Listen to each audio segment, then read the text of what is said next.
मन पर नियंत्रण रखना।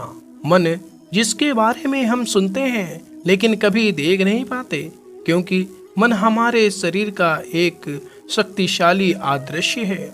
मन ही तो है जो मनुष्य में तरह तरह के भाव को उत्पन्न कराता है और मनुष्य उसी के अनुसार व्यवहार करता है। मन मनुष्य को अपने जाल में इस कदर फंसा के रखता है कि मनुष्य लाख कोशिश कर ले लेकिन वह अपने मन पर काबू नहीं पा पाता। मन काफी शक्तिशाली होता है, वह मनुष्य को अपने अधीन रखता है और हमारा मन हमें नचाता रहता है। मन मनुष्य को घमंड की मदिरा पिलाकर मदहोश करने की शक्ति रखता है।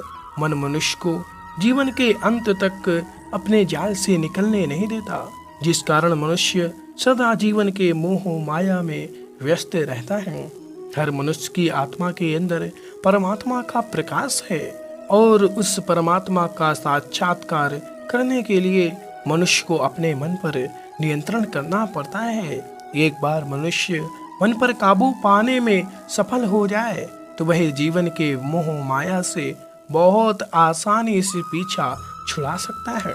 मनुष्य का शरीर विनाशी है, उसका कोई अस्तित्व नहीं, लेकिन मनुष्य की आत्मा अविनाशी है। आत्मा कभी नहीं मरती, यह सदा अमर रहती है। आत्मा को ना कोई शस्त्र मार सकता है, ना कोई अस्त्र मार सकता है। मनुष्य का शरीर मृत्यु के बाद 5 तत्वों में विलीन हो जाता है, लेकिन आत्मा दोबारा नए शरीर में जन्म लेती है। इस प्रकार जो व्यक्ति जीवन के इस सत्य को समझ जाता है कि आत्मा कभी नहीं मरती, वह व्यक्ति कभी किसी के मरने का शोक नहीं मानता, क्योंकि उसे पता है कि केवल शरीर मरा है, आत्मा तो जिंदा है। शरीर का नाश होने के बाद आत्मा दोबारा किसी अन्य शरीर का रूप लेगी। व्यक्ति जो कर्म कर रहा है वह पाप है या पुण्य, यह कार्य को करते हुए देखकर नहीं कहा जा सकता। व्यक्ति किसी भी कार्य कर्म को जिस भावना से करता है वही उस व्यक्ति के कर्म को पाप और पुण्य के रूप में परिभाषित करता है। उदाहरण के लिए कोई व्यक्ति धन के लालच में किसी की हत्या कर देता है, वही दूसरा व्यक्ति किसी की जान बचाने के लिए किसी दुष्ट व्यक्ति की हत्या कर देता है। यहाँ दोनों व्यक्ति के द्वारा किसी की हत्या की गई है, दोनों का ही कर्म समान है, लेकिन दोनों का कर्म पाप का भागीदारी नहीं है। लूट के उद्देश्य हत्या करने वाले व्यक्ति का कर्म पाप का भागीदारी होगा, लेकिन किसी के जान बचाने के उद्देश्य दुष्ट व्यक्ति की गई हत्या पाप की श्रेणी में नहीं आएगा। इस सृष्टि में जो भी जन्म लेता है वह निश्चित रूप से मरता है, यह सनातन सत्य है जिसे कोई नहीं टाल सकता। मनुष्य, पशु, पक्षी, जीव, पेड़ पौधे, हर सांस लेने वाले प्राणी जन्म के साथ अपनी मृत्यु की भी तारीख लिखवा कर आते हैं। इस सत्य से परिचित होने के बावजूद मनुष्य जीवन पर्यंत सब कुछ पाने की लालसा करता है। आखिर उस चीज को पाकर क्या फायदा जिसका सुख मनुष्य जीवन पर्यंत नहीं ले सकता। जिस चीज को पाने के लिए मनुष्य जीवन भर संघर्ष करता है, जिसे पाने के लिए अपनों से लड़ जाने को तैयार रहता है, जिसे पाने के लिए सब कुछ कर जाता है, उनमें से कोई भी चीज मृत्यु के दौरान उसके साथ नहीं जाती। इसलिए हर मनुष्य को जीवन के इस सत्य को अपनाकर संतुष्ट रहना चाहिए। खुद पर विश्वास मनुष्य को ताकतवर बनाता है। आपकी सफलता आपके खुद के विश्वास पर निर्भर करती है। व्यक्ति अगर खुद पर विश्वास कर ले तो वह हर एक कठिन कार्य को कर सकता है। खुद पर विश्वास मनोबल को बढ़ाती है और व्यक्ति लक्ष्य को प्राप्त करने के लिए दृढ़ निश्चय कर पाता है। खुद पर विश्वास करके अगर मनुष्य कर्म में लग जाए तो उस कर्म को करने में उसे आनंद आता है और निश्चित ही उसे सफलता मिलती है। आज संसार के मानव विभिन्न धर्मों में बंट चुका है और वे धर्म, संप्रदाय और भगवान के नाम पर लड़ते झगड़ते हैं, लेकिन उन्हें नहीं पता कि संसार में ईश्वर के कई रूप हैं और इसमें कोई भी छोटा या बड़ा नहीं है। परमात्मा का हर एक रूप समान है।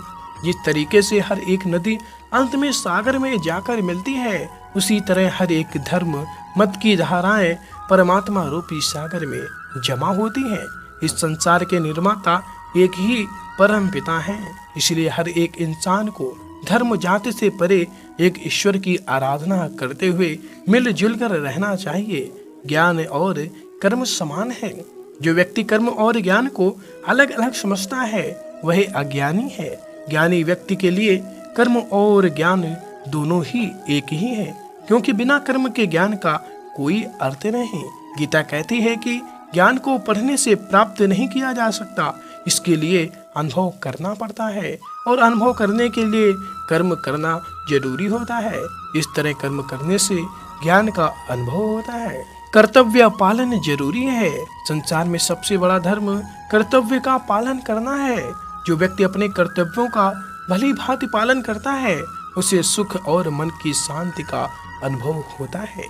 अपना कर्म भले ही कितना ही कष्टदायक क्यों ना हो, लेकिन अपने कर्म को कर्तव्य समझकर करना दूसरे की नकल करने से श्रेष्ठ होता है।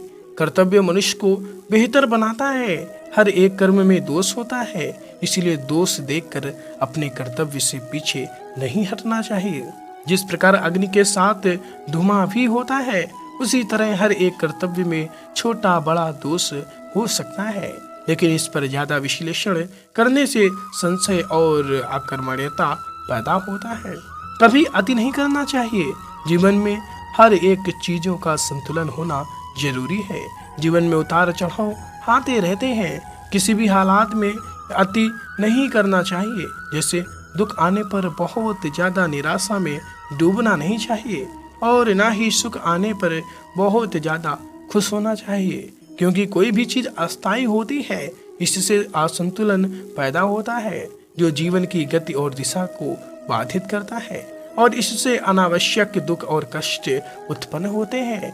मन विचार और कर्म में संतुलन बनाकर ही ज्ञान की प्राप्ति की जा सकती है।